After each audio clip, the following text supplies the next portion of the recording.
ओम नमो ओंकारेश्वर देवताय नमः. ओम नमः शिवाय. ओम नमः शिवाय. अवधूत चिंतन श्री गुरुदेव दत्त. मंडळी, काल गुरु पौर्णिमा झाली. त्यानिमित्त तुम्ही मंडळीने समजा दीक्षा घेतलेली, पूर्वी समजा 10-5 वर्षापूर्वी घेतणारे, त्याने तर समजा खूप काही मंडळीने की शुभेच्छा दिल्या आणि मला शुभेच्छा देऊन आम्हाला आशीर्वाद द्या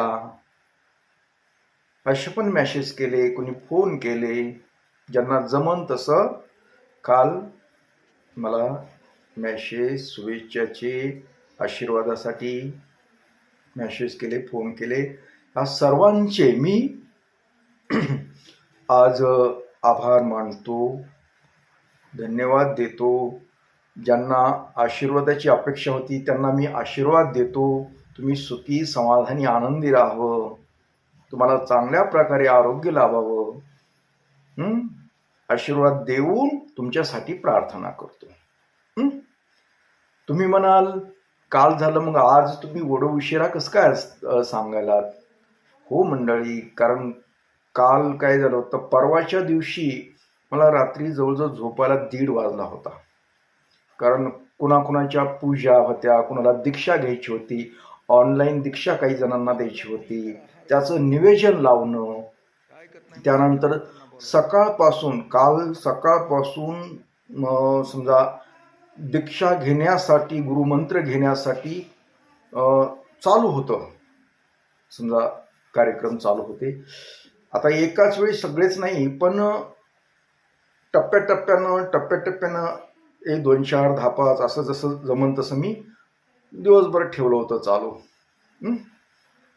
आणि थोडीशी म्हणजे पाऊस चालू होता आणि गर्दी पण होती. शेवटी मी एकटाच सगळं अर्चक करणार, पूजा अर्चा देणारा, दीक्षा देणारा मी एकटाच आहे ना.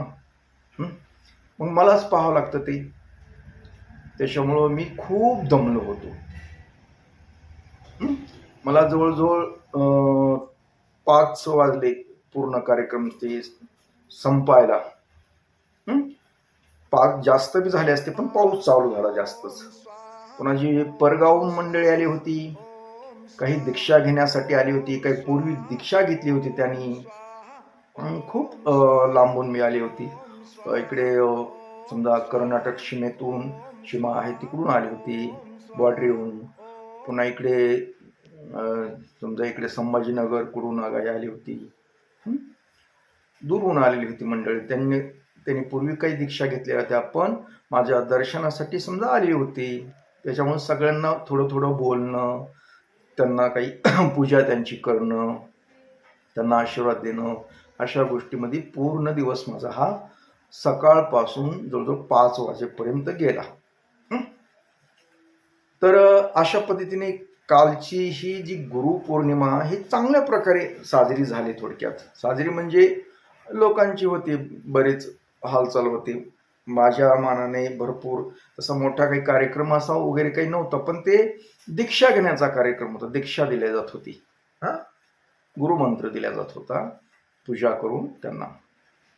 आणि गुरुमंत्र देऊन म्हणजे नुसतं गुरुमंत्र देण्यापुरतं नसतं, तरी तुम्हाला पूर्वीही सांगितलं. आणि माझी एक पद्धत आहे, लोकांची काही मला माहीत नाही, पण माझी एक पद्धत आहे की आपण दीक्षा देतो,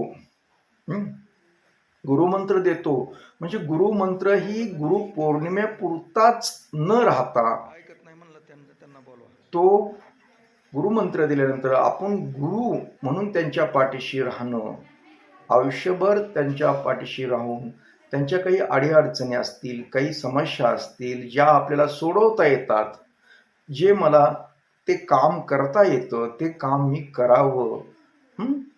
त्यासाठी ओंकारेश्वरला मी प्रार्थना करतो की माझ्यामध्ये तशी शक्ती दे आणि अशी ऊर्जा दे की मी त्यांच्या पाठीशी सदैव राहील. म्हणजे मी गुरु असं इतर गुरु सारखं नाहीये माझं.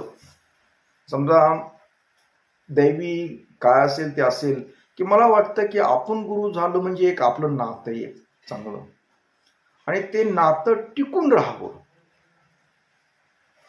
जी गुरु शिष्याचं नातं आहे ते टिकून राहावं. फक्त गुरु पौर्णिमेपुरतंच फक्त आणि दक्षिणा गोळा करणे हा उद्देश न ठेवता, दीक्षा दिल्यानंतर गुरु म्हणून त्यांच्या पाठीशी खंबीरपणे उभं राहावं, आणि राहायलाच पाहिजे या मताचा मी. म्हणून मी एक छोटासा प्रयत्न करतो.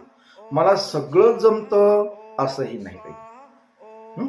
मी सगळ्यात त्यांच्या अपेक्षा पूर्ण करू शकेल असं पण नाही, पण करतो प्रयत्न. मी जेवढं जमन तेवढा प्रयत्न करतो.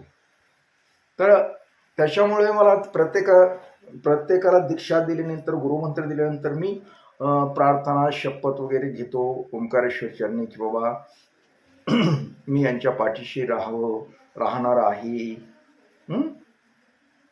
अशी शपथ घेतो. आणि मला बळ दे, शक्ती दे, जेणेकरून मी यांचे रक्षण करेल. ह्या अशा गोष्टीचं जे असतं त्याच्यामुळे वेळ लागतो एकेका समजा दीक्षा द्यायलाही. तर सांगायचं तात्पर्य म्हणजे एकंदरीत हा कार्यक्रम खूप चांगला झाला, दरवर्षीपेक्षाही चांगला झाला. आणि सगळे जे आले होते ते पूर्ण समजा दीक्षा घेतलेले आणि दीक्षा घेणारे हेच होते. इतर लोक कुणीही नव्हते त्याच्यामध्ये, असे विनाकारण लोक कुणीही नव्हते. विनाकारण हेच जे आपल्या संबंधित असणारे सर्व होते. तर तुम्ही बऱ्याच मंडळींनी मी त्यांना सांगितलं होतं, घरी तुम्ही समजा घरच्या घरी गुरुचं पूजन कसं करायचं याबद्दल सुद्धा लोकांनी आम्हाला त्यांच्या घरातले फोटो टाकले. घरी आम्ही अशा पद्धतीनं आम्ही गुरुपूजन केलं, गुरुपौर्णिमेचं पूजन केलं. बरेच म्हणजे आम्ही अशी पूजा केली, तशी पूजा, ते फोटो टाकले, मेसेज टाकले, फोन करून सांगितलं. मला बी आनंद वाटला की लोकांची श्रद्धा आहे, अजून बी आपली संस्कृती चांगली आहे, आणि आनंद वाटतो, एक उत्साह वाटतो की आपण जे काही करतो त्याचं काही ना काही फळ मिळतंय.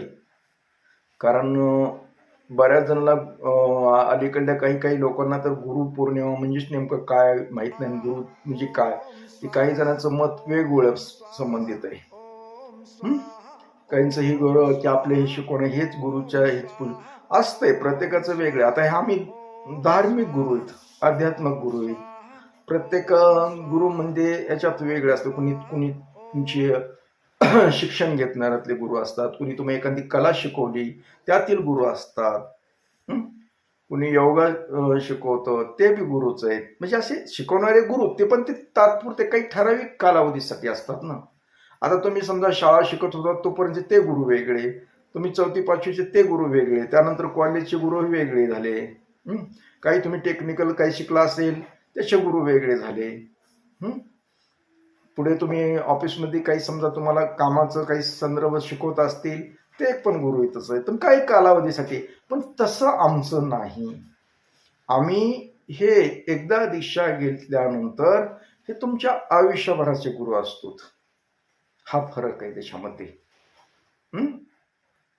हे आम्ही जे असतो ते धार्मिक आध्यात्मिक गुरु असतात, ते समजा आयुष्यभरासाठी गुरु असतात. ते नसतात बदलायची गरज, ते बदलाबदली करायचे नसतात, बदलत बी नाहीत, ते एकच राहतात. हे थोडक्यात आमचं तंत्र आहे ते.